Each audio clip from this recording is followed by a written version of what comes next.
Halo rekan-rekan, selamat datang di Petunjuk Hukum. Pernah nggak kalian berpikir apa yang terjadi jika orang yang dalam gangguan jiwa melakukan kejahatan atau pelanggaran hukum?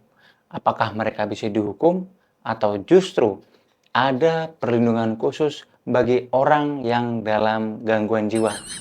Oke, langsung aja kita bahas tentang bagaimana orang dalam gangguan jiwa melakukan tindak pidana. Jadi, ini petunjuknya. Bayangkan, di tengah keramaian sebuah kota, ada seseorang yang tiba-tiba melakukan pelanggaran hukum. Tapi, ketika diperiksa, ternyata orang tersebut mengalami gangguan jiwa. Apa yang harus dilakukan? Apakah dia bisa dihukum? Atau apakah ada perlakuan khusus untuk orang yang seperti ini? Ini menarik untuk kita bahas supaya kita tahu petunjuk hukumnya. Oke, sebagai dasarnya, tindak pidana itu terdapat unsur-unsurnya. Karena suatu peristiwa nggak bisa sembarangan nih dikatakan sebagai tindak pidana. Kalau menurut buku yang ditulis oleh S.R. Sianturi, unsur tindak pidana ini adalah antara lain nih. Yang pertama, adanya subjek. Yang kedua, adanya unsur kesalahan. Yang ketiga, perbuatan bersifat melawan hukum. Kemudian yang keempat, suatu tindakan yang dilarang atau diharuskan oleh undang-undang atau perundang-undangan dan terhadap yang melanggarnya diancam pidana. Yang terakhir, yang kelima, dalam suatu waktu, tempat, dan keadaan tertentu. Nah, ini merupakan unsur-unsur adanya tindak pidana. Selain dari unsur-unsur tindak pidana, juga terdapat alasan penghapusan pidana. Alasan penghapusan pidana adalah alasan-alasan yang memungkinkan bahwa tidak dijatuhi pidana atau delik atas orang yang melakukan perbuatan pidana. Tapi apa aja sih sebenarnya alasan penghapusan pidana? Alasan penghapusan pidana ini ada beberapa macam. Yang pertama adalah alasan pembenar. Alasan pembenar ini berarti alasan yang menghapus sifat melawan hukum suatu tindak pidana. Biar gampang, aku kasih contohnya nih. Eksekutor atau biasa dikatakan algojo yang melakukan penembakan mati kepada narapidana yang telah ada putusan pengadilan bahwa narapidana tersebut dihukum mati. Maka, karena algojo tersebut itu diperintah oleh suatu putusan pengadilan dan merupakan perintah hukum, maka orang tersebut atau algojo tersebut itu tidak dapat dipidana karena pembunuhan. Kemudian alasan yang kedua adalah alasan pemaaf.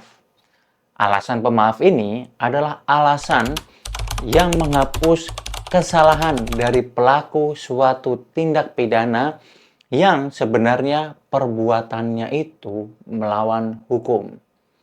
Contohnya nih, sesuai dengan yang kita bahas kali ini, yaitu ketika pelaku tindak pidana tersebut tidak waras atau orang yang dalam gangguan jiwa sehingga tidak dapat mempertanggungjawabkan tindakannya itu. Pasti kalian bertanya-tanya nih, kenapa sih orang yang dalam gangguan jiwa tidak dapat mempertanggungjawabkan tindakan atau perbuatannya?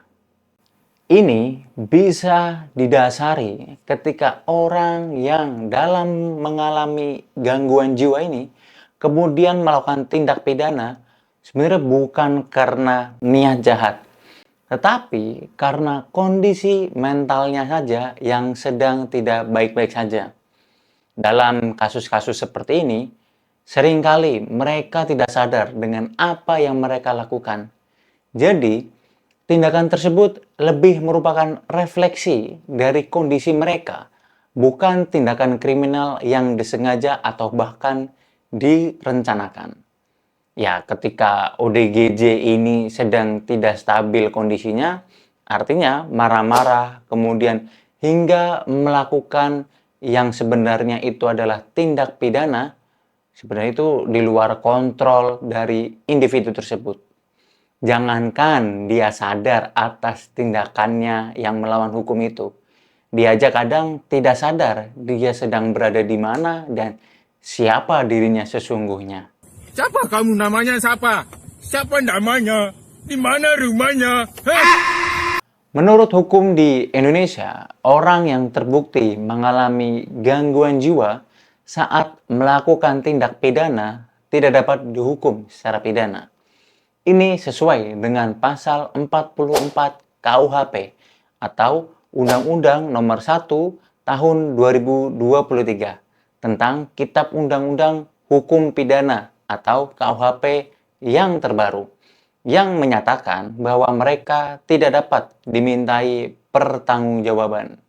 Namun, mereka bisa dikenai tindakan lain, seperti perawatan di rumah sakit jiwa, yang tujuannya bukan untuk menghukum sih sebenarnya, tetapi untuk memastikan mereka mendapat perawatan yang tepat. Sebenarnya sini nggak gila. Saya ini cuma pura-pura. Saya waras kok. Tapi ada juga nih orang yang pura-pura jadi ODGJ untuk mengelabui aparat penegak hukum agar bisa dibebaskan atau dianggap tidak dapat mempertanggungjawabkan perbuatannya. Memang ada aja akal-akalan orang yang bersalah tapi tidak mau bertanggung jawab. Lalu, bagaimana dong kita bisa tahu jika seseorang yang melakukan tindak pidana tapi ternyata mengalami gangguan jiwa? Ini biasanya dilakukan melalui pemeriksaan medis oleh psikiater. Hasil pemeriksaan ini menjadi bukti yang sangat kuat di pengadilan. Jadi, sebenarnya nggak bisa hanya berdasarkan kira-kira atau cuma gara-gara dia bersikap layaknya ODGJ, terus dianggap memang dia sebenarnya adalah ODGJ. Harus ada pembuktiannya juga secara medis. Oke, karena ODGJ tidak dapat mempertanggungjawabkan perbuatannya, maka di sini seperti istilah Jawa lah, yaitu sing waras ngalah. Artinya, yang sadar atau yang sehat itu mengalah. Jadi, ketika terdapat orang dengan gangguan jiwa, kemudian berindikasi nih melakukan tindak pidana yang mungkin mengancam keselamatan atau nyawa kita harus bagaimana? Jika kamu melihat orang dengan gangguan jiwa atau sedang dalam kondisi ini dan ODGJ tersebut berpotensi melakukan tindakan berbahaya, langkah pertama adalah segera melapor ke pihak yang berwenang. Mereka yang berwenang seperti polisi harus juga bekerjasama dengan tenaga kesehatan untuk menangani situasi tersebut.